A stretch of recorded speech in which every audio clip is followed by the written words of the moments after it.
میں کبھی اس کے دائیں جانب سے، کبھی بائیں، کبھی سامنے سے، کبھی پیچھے سے آ کر اسے ایسا ورغلاؤں گا کہ اے رب تو اپنے بندوں میں شکر کرنے والے نہیں پائے گا۔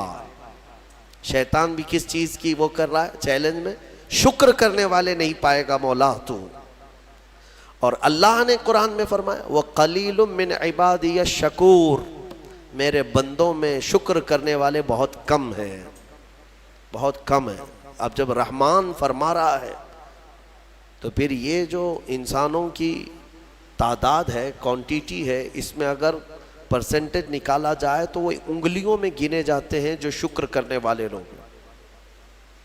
شکر اس کی اللہ تبارک و تعالیٰ نے فرمایا تم اگر شکر کرو گے لَإِن شَكَرْتُمْ لَأَزِيدَنَّكُمْ، میں زیادہ دوں گا، وَلَإِن كَفَرْتُمْ إِنَّ عَذَابِي لَشَدِيدٌ، اور اگر تم ناشکری کرتے ہو میری نعمتوں کی تو پھر سمجھ لو کہ میرا عذاب بہت ہی سخت ہے۔ اللہ عز و جل اس چیز کو سخت ناپسند کرتا ہے کہ اس کی نعمتوں کا کوئی ناشکری کرے۔ اسی لیے میرے عزیزو، اللہ کے حبیب صلی اللہ تعالیٰ علیہ وسلم جب دعا کرتے تھے تو یوں یہ عرض کرتے تھے کہ مولا تو اپنے شکر گزار بندوں میں میرا شمار فرما۔ سمجھ رہے آپ؟ صبر آسان ہے اور شکر مشکل ہے، صوفیہ نے فرمایا۔ حالانکہ شکر میں کیا کرنا کیا ہے؟ صبر دیکھا جائے تو کٹھن ہوتا ہے، برداشت کرنا ہوتا ہے، مصیبت آئی خاموش رہنا ہے، کسی چیز کی کمی ہو گئی خاموش رہنا ہے، یہی تو صبر ہے۔ گناہ کی خواہش ہوئی لیکن نہیں کیا، یہی صبر ہے۔ صبر دیکھا جائے تو مشکل ہے، لیکن صوفیہ کرام فرماتے ہیں صبر سے زیادہ مشکل شکر ہے۔ شکر ہے وہ کیسے؟ کہا کہ اس لیے کہ جب خوشیاں آتی ہیں تو عام طور پر انسان ہر چیز بھول جاتا ہے، اسے یاد ہی نہیں رہتا کہ دینے والے کا مجھے شکر بجا لانا چاہیے، وہ بھول جاتا ہے۔ یہی تو ہم نے دیکھا ہے۔ آپ تھوڑا سا تجزیہ کر کے دیکھ لیں اپنی زندگی میں، تھوڑا غور و فکر کر کے دیکھ لیں۔ ہمارے گھروں میں بھی جو کچھ بھی ایکٹیویٹیز ہوتی ہیں، جو معمولات چلتے ہیں، اگر گھر کے اندر کوئی مصیبت آئی تو آپ فاتحہ کروائیں گے، قرآن پڑھوائیں گے۔ میت ہو گئی تو کیا کریں گے؟ سب سے پہلے قرآن پڑھواتے ہیں۔ کسی کی بیماری ہو گئی، نزا کا وقت آیا، کسی کو بلایا، قرآن پڑھوا رہے ہیں۔ بہت سخت بیمار ہے، پانی پڑھ کر کے پھکوا رہے۔ یہ ساری مصیبتوں کے وقت آپ قرآن یا عبادت کی طرف جا رہے ہیں، سجدہ کر رہے ہیں۔ لیکن کبھی شادی ہو رہی ہے گھر میں، بچے کا عقیقہ ہو رہا ہے، ولیمہ ہے، منگنی ہے، ان سب مواقع پر جو خوشیوں کے ہیں، کب قرآن خوانی ہوتی ہے؟ کب قرآن پڑھا جاتا ہے؟ کیا رب ذوالجلال کی بارگاہ میں پہلے سے کوئی شکرانے کی محفل ہوتی ہے؟ بہت کم دیکھا گیا۔ موت پر، غم پر، بیماری پر دعائیں مانگی تو ضرور جاتی ہیں، قرآن پڑھا تو جاتا ہے، لیکن خوشیوں کے موقع پر بندہ بھول جاتا ہے۔ اسی لیے صوفیہ اکرام نے فرمایا شکر جو ہے یہ مشکل ہے، اور منافق شکر نہیں کر سکتا۔ یہ مومن کو عطا کی ہوئی نعمت ہے شکر کرنا۔ شکر کیسے کریں گے آپ؟ شکر کے بہت سارے طریقے ہیں۔ صرف یہ نہیں ہے کہ زبان سے کہہ دیا الحمدللہ، بلکہ تمہارے ہاتھ و پیر بھی شکر بجا لاتے ہیں، تمہاری زبان بھی اور تمہارا دل بھی۔ تینوں طریقے ہیں شکر کے۔ کسی کی زبان چلتی ہی نہیں تو کیا وہ شکر گزار نہیں ہے؟ لیکن اگر اللہ رب العزت کے حوالے اپنے آپ کو کر دیا، دل سے وہ کہتا ہے کہ مولا میرا کچھ نہیں، سب تیرا ہے، وہ دل سے کہہ رہا ہے، اس کے دل کا شکر ہے۔ وہ ہاتھ اور پیر اگر عبادت کے لیے اٹھاتا ہے تو یہ ہاتھوں اور پیروں کی طرف سے اللہ کا شکر ہے، اور پھر زبان سے اگر کہتا ہے تو یہ زبان کا شکر ہے۔ الحمدللہ۔ اور میرے عزیزو، اللہ تبارک و تعالیٰ کو شکر ہی پسند ہے، اور شکر کا جو سب سے بہترین لفظ ہے وہ کیا ہے؟ شکر کرنے کا اللہ کا سب سے بہترین لفظ کیا ہے؟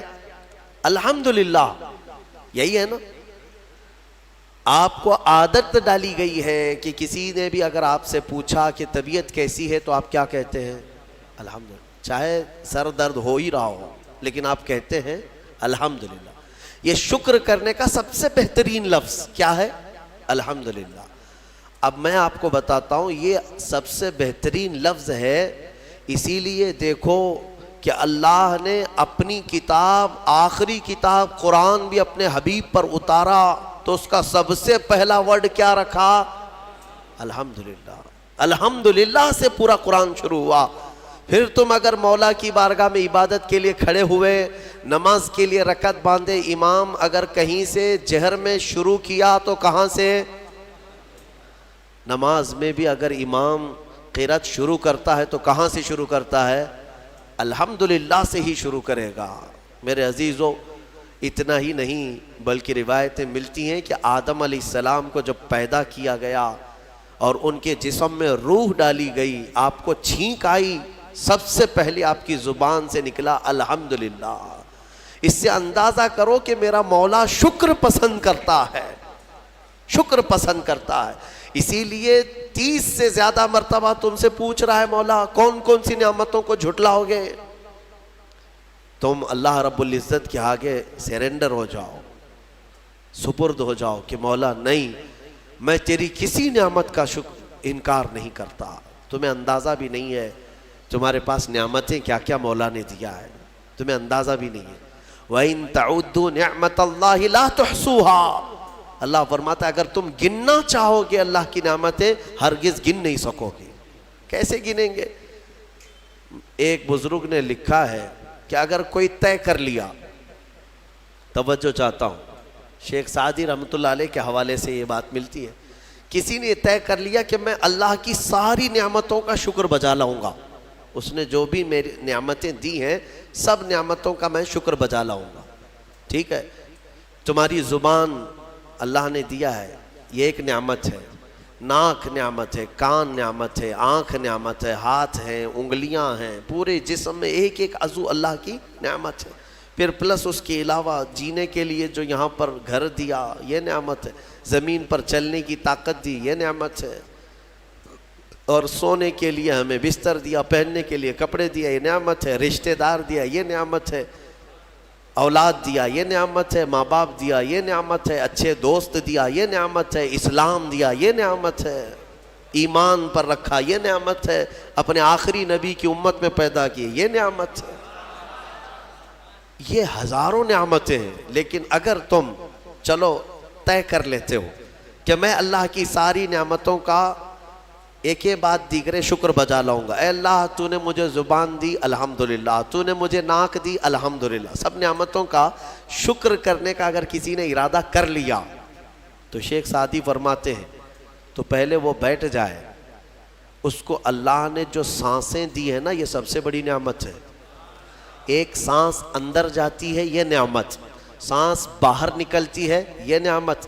اگر تم نے سانس لے لیا نکلی نہیں باہر تو ختم ہو گئی تمہاری زندگی، اور سانس نکلی اندر لے نہیں پا رہے ہو یہاں پر بھی زندگی ختم.